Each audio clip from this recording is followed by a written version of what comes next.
Agora, Mauro César Pereira, um Neymar que treina, mas que, por outro lado, a gente vê que outros nomes grandes do futebol já estão brilhando. E o Neymar ainda está tentando atuar na Copa do Mundo, Mauro. O Messi, com 38-39, já fez 3 gols. O Mbappé já fez 2, dando show no jogo da França. E vale a pena a gente dizer que o jogo da França é bem mais difícil que o da Argentina, né? Senegal é uma seleção fortíssima. É a atual campeã da África com direito, né? Porque estão tirando na mão grande aí para dar para Marrocos. E o Mbappé faz 2 gols, com o Olise com uma grande atuação também, ou seja, já 3 grandes nomes que brilharam na Copa. E ainda o Haaland, Mauro, que no jogo da Noruega faz 2 gols. Enquanto isso, o Neymar aqui vem para o campo, mas não se sabe quando ele estreia, pela informação que eu tenho, talvez nem contra a Escócia. É um contraponto interessante, Mauro César Pereira, para a gente trazer, enquanto o grande astro do Brasil ainda não está recuperado para uma Copa do Mundo e passando essa fase que ele passa, os outros grandes nomes já brilhando tão cedo na Copa, Mauro. Boa tarde, Mauro César Pereira, Flávio Prado e Bruno Prado. Bem, grande astro do Brasil, Neymar, acho que já foi, acho que não é mais, né? Não era nem para estar lá. Acho que tudo isso só serve para deixar o Neymar numa situação de uma exposição muito ruim para ele, né? Mais jovem do que esses caras, e como o Cristiano e o Messi, não consegue nem jogar, não toca na bola há 1 mês, né?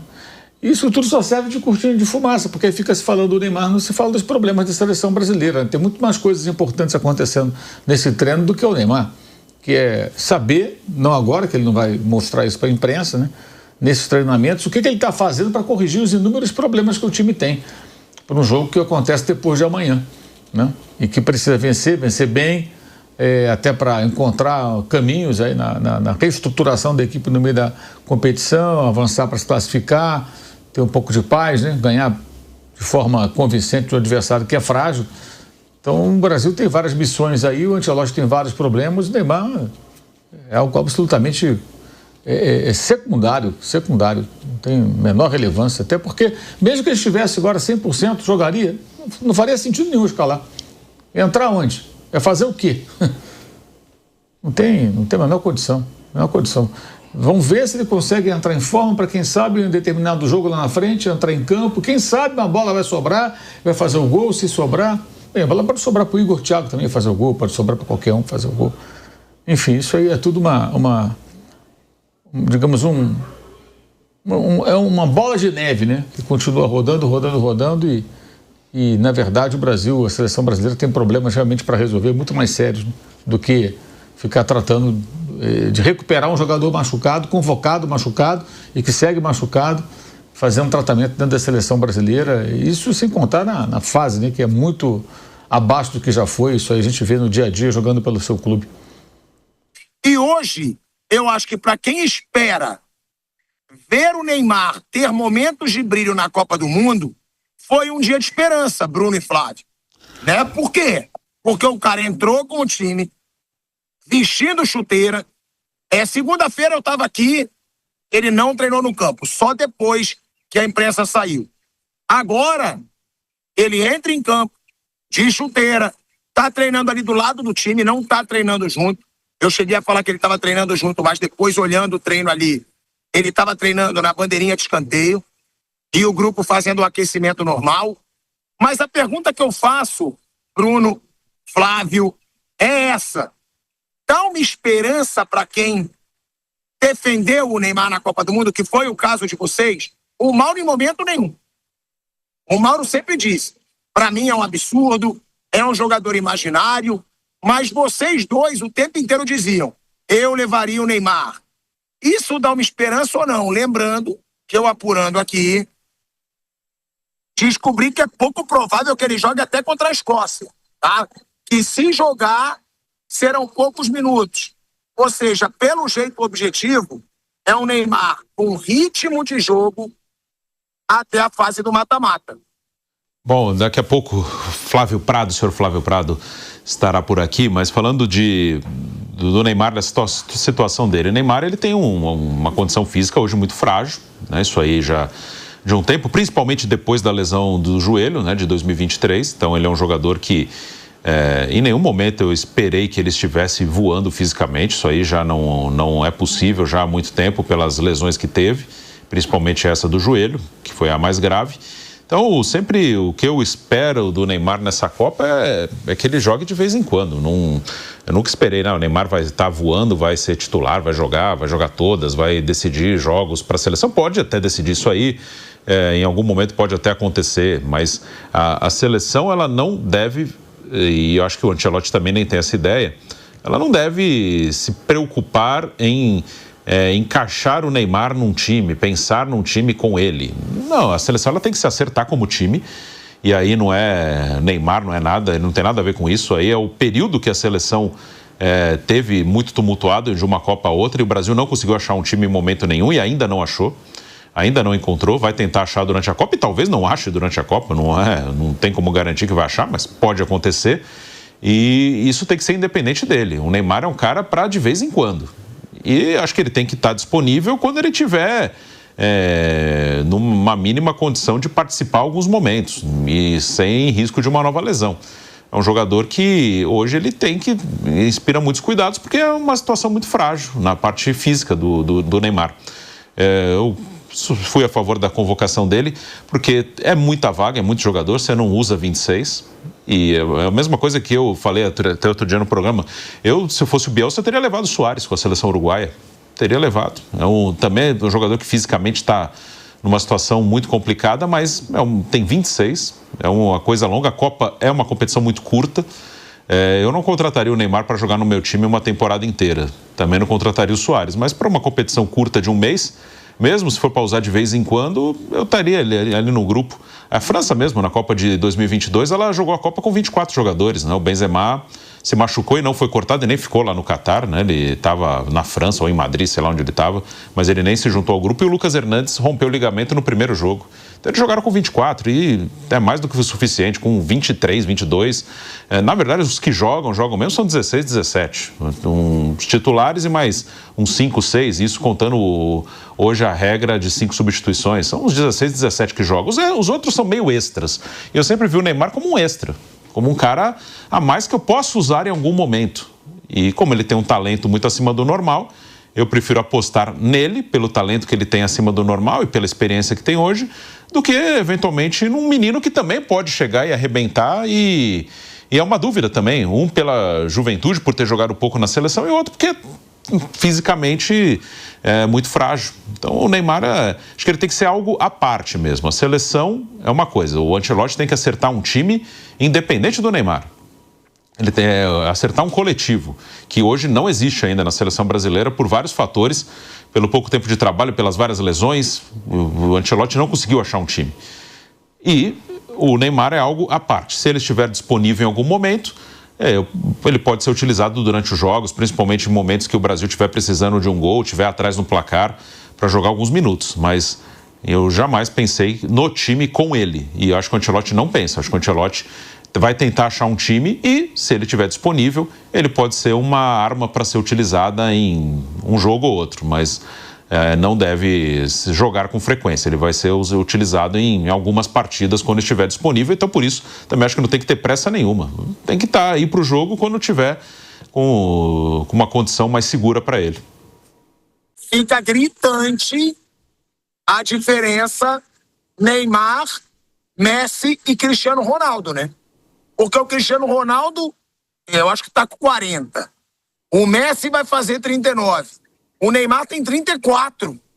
E não é possível, juro, ontem vendo o jogo eu falei, não é possível que esse cara vai brilhar em outra Copa. Eu vou dizer de verdade, nem eu não vou jogar só pros outros não, eu não acreditava que o Messi fosse começar voando a Copa do Mundo. Ele tá na Major League Soccer, que é um futebol que tá longe de estar entre os mais fortes do mundo. Cara, o cara chega no primeiro jogo e faz 3 gols, e 3 gols que exigem dele. Não são aqueles 3 gols, um de pênalti, o outro ali sem goleiro, um foi de rebote, outro ali sem goleiro. Não! É o gol de chamar a responsabilidade mesmo. Eu sou o cara dessa seleção ainda. Eu tenho 39 anos, mas quem manda aqui sou eu. O principal jogador sou eu. Aí você vê, o Messi nesse ponto. Aí você vê um Cristiano Ronaldo, que também chega na Copa num bom momento físico. É até meio covardia às vezes, né, Bruno, Mauro? A gente fala, pô, o Neymar não é igual porque ele teve lesões. Mas é bizarro, né? Porque muitos brasileiros dizem, o Neymar, na técnica, estava à altura desses dois caras. Mas o físico jogou ele muito para baixo. Hoje, como o Neymar tá de chuteira, pode ser que ele já trabalhe com bola. Eu acho que é o provável. Né? Se ele tá vestindo chuteira, não sei se junto com o time, porque o time tava fazendo um aquecimento e o Neymar tava num trabalho separado. Agora, Flávio, pela apuração que eu fiz aqui no treino e também pelo telefone, dificilmente o Neymar joga, inclusive contra a Escócia, tá? Acho um pouco provável que o Neymar jogue a terceira partida da seleção brasileira, a última da fase de grupos, porque o objetivo é que ele entre com ritmo de jogo na fase de mata-mata. Você acha esse o planejamento correto? Acha que não? Acha que é mico ter convocado o Neymar para não jogar a primeira fase e nem saber como ele vai chegar na segunda? E outra, Flávio, gera um otimismo esse Neymar, pela primeira vez entrando com o time de chuteira e provavelmente já trabalhando com bola? Bom, boa tarde, Bilhado, boa tarde, amigos. Tá tudo dentro do planejado, né? Que a má atuação do Brasil contra Marrocos gerou ansiedade e tal, mas desde que o Neymar foi convocado, sempre se falou que primeiro jogo tá fora, segundo jogo é difícil, terceiro talvez, e mais seguramente para a fase de grupos. O terceiro jogo era visto como talvez o jogo da volta. Desnecessário. A Copa não começou ainda para mim. A Copa ela tem já as suas histórias e tal, obviamente. A história de ontem do Lionel Messi foi uma coisa bacana. O grande jogo entre França e Senegal foi uma coisa legal. O Haaland fazer os seus 2 primeiros gols. Mas a coisa pega mesmo, a coisa vai fechar a partir, inclusive, das oitavas de final. Até acho que nos 16avos, talvez a gente tenha algum grande jogo, mas tende também a ter muita mulambada ainda sobrando na Copa. Então, por enquanto, nós estamos no trailer, né, na pré-temporada da Copa do Mundo. Então, realmente não tem problema nenhum. O objetivo era que ele viesse no momento mais decisivo. E agora está longe de ser um momento decisivo, né? A não ser que o Brasil consiga o absurdo de perder para o Haiti. Mas, se não, ganhando dentro da normalidade, estará classificado e aí tem que classificar. Primeiro, segundo, terceiro, tem que classificar. Se ganhar do Haiti, está classificado e aí vamos ver o que vai acontecer, o que rola a partir dos 16avos. Então, acho que está dentro do esperado e não tem queimar etapas. Não tem nenhuma razão para isso, até porque a gente sabe a fragilidade física do Neymar e tem que levar o melhor que puder, chegar no melhor dentro das limitações que a gente sabe que ele tem. Agora, Flávio Prado, você diz que por enquanto é só trailer, né? Por enquanto é só trailer. Tem muita baba. Tá bom, Flávio. Só que o jogador que ele não joga a primeira fase, ele entra na segunda fase sem ritmo nenhum de Copa do Mundo. Sim. Os outros não. Os outros já jogaram, os outros já brigaram, já fizeram gol, já tiraram peso das costas pela cobrança. O Neymar não.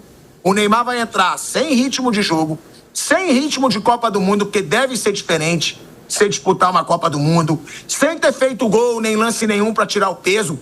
Ou seja, ele vai ter toda a responsabilidade só para a segunda fase, que é bem mais difícil, e também vai chegar sem ritmo, você concorda? Concordo. Você concorda? Chega com uma desvantagem nessa segunda fase? Sim. Concordo com isso, e essa foi uma aposta que eu tenho certeza que foi feita junto com o Ancelotti. Ele sabendo disso e o Ancelotti também. É uma situação especial, uma situação excepcional de um jogador de um nível muito alto, mas que fisicamente não está inteiro. Então, tudo isso é verdade. Ele não terá ritmo, ele não terá... vai sentir peso, mesmo sendo um cara experiente, sempre sem... É diferente disputar uma Copa do Mundo, e essa é uma desvantagem que ele vai ter. Mas ainda assim foi feita uma aposta, que eu também teria feito, e vamos ver o que vai acontecer. Eu acho que vale a pena pela diferença que ele pode significar se conseguir jogar minimamente a Copa do Mundo. Mas, sem dúvida, vai estar no ritmo diferente, né? Quando ele chegar, talvez o Messi já tenha feito 4, 5 gols, né? O Cristiano hoje, vamos ver. Mas, sem dúvida, acho que... Eu digo que estamos na fase de pré-temporada porque até agora não há um teste, não há nada de... então não tem nada demais. Dá para passar tranquilamente sem o Neymar. E o Ancelotti falou, e eu concordo. Você não vai ganhar a Copa no primeiro jogo. nem na primeira fase. Ser segundo, será que é pior que ser primeiro? Ou ser terceiro? Não dá para saber. Só o tempo vai dizer como é que isso vai rolar. Então, por isso que eu falo que nós estamos vivendo uma fase de pré-temporada da Copa. Aí vai limpando e tal. 16 avos já vai limpar realmente. Se alguém chegar, a não ser que seja por coincidência de adversário fraco, aí quem chegar nas oitavas você já começa a olhar um outro nível, aí você começa a ver a competição no nível que ela realmente existe, que ela tem, e aí você começa a ter as histórias reais de Copa do Mundo. Por enquanto a gente teve algumas histórias de Copa São Paulo, né? Mas agora, a partir das oitavas, você passa a ter história de Copa do Mundo.